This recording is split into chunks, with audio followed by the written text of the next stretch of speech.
All right, time to hit the road. Let's go. Woohoo, yes. Yeah, this is gonna be fun.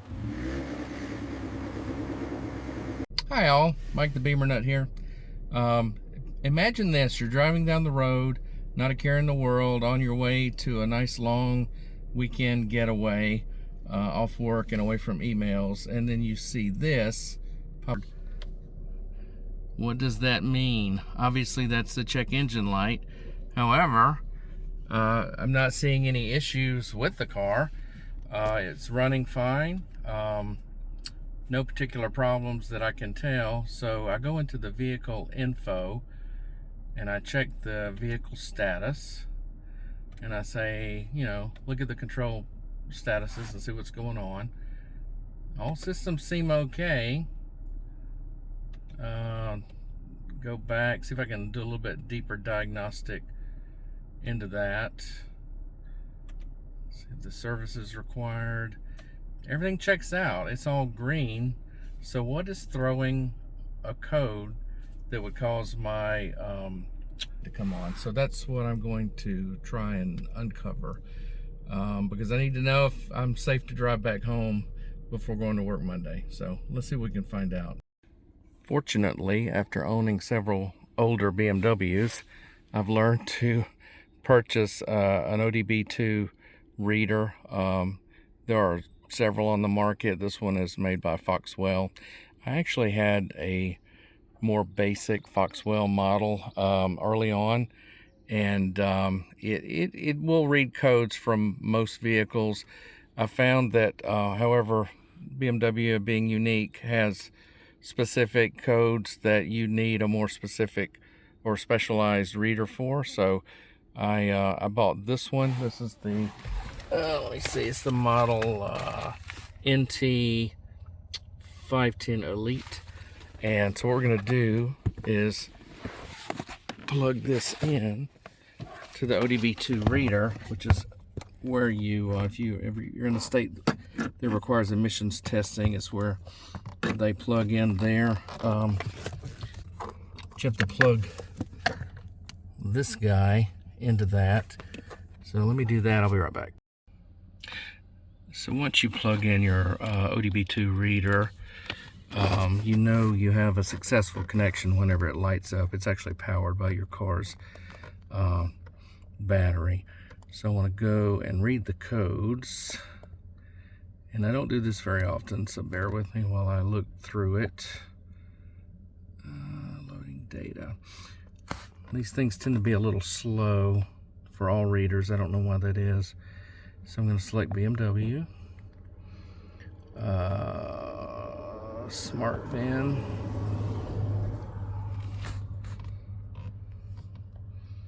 okay,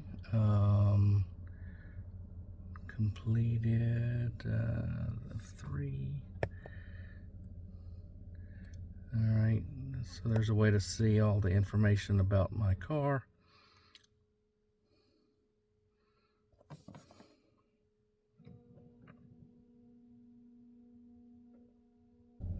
All right, so I want to say diagnose, quick scan, turn my radio back off.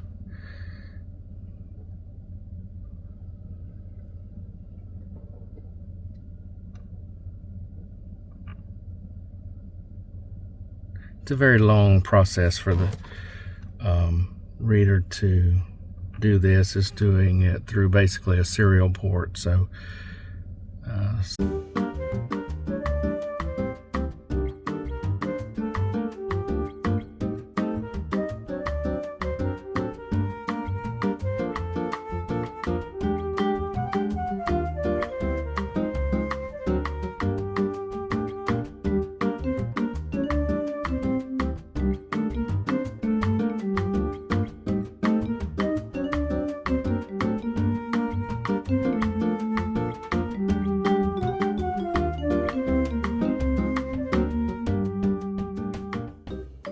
seems to be done, and I recognize some of those faults that it's throwing. I've seen them before and have not had any problems with my vehicle. So like there's nothing wrong with my convertible top or whatever. So I'm not sure if that's just a faulty sensor or what. But what I am concerned with is trying to figure out why my engine light came on. So let's see if I can figure out what that is.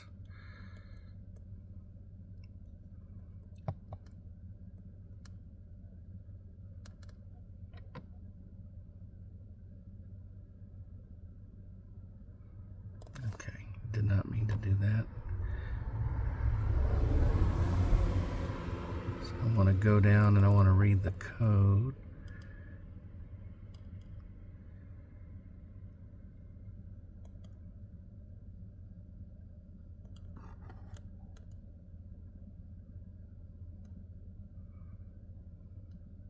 Okay, so I'm pretty sure this is what the problem is. It says diagnostic module for tank leaks, fuel tank ventilation system micro leak. So what that is basically saying is that there's a problem with the what they call the Evap, the evaporator emission system that recycles vapors back into the engine, so it keeps from putting volatile organic compounds into the atmosphere. So I'm going to Google that code there, but I'm pretty sure that's what that means. So the first thing I want to check is the fuel cap for the car. This actually is part of the Evap emission system. That's why it says, you know, tighten your cap until it clicks, or you might have a check engine light to come on. So oftentimes these degrade. The gasket can get cracked. I don't really see any issue with that. I'll probably put like a drop of machine oil or something on it to make sure it's got a good seal. That would be the first thing I would check or try, and if that doesn't work, then it means that you probably have an issue with a tube or the pump itself that pumps the VOCs back into the engine. The good news is they're relatively inexpensive, so that's what I'm going to do. If that doesn't work, I'll probably go see my friend Tommy at the auto mechanic shop and see what he can do for me. So an update on my check engine light issue. As you can tell, my car is running and my check engine light is actually off now. So no trip to the auto mechanic for me. So all I did for my little fix was what I said earlier. I just got a drop of machine oil and applied it to the gasket on the inside of the gas cap to make a better seal. Tightened it back down, drove home for a couple hours, and my check engine light went off.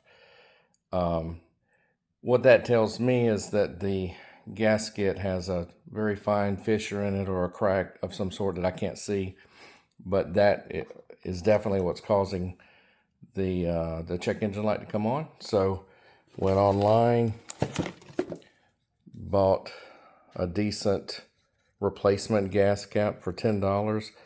I'll be installing that by simply popping this one off. Let me do that real quick. That shouldn't take any time at all to do. Pop that off. Then pop the new one on. I put the little tether there to the door of the gas flap. Click it back into place. Close it. And this issue is done.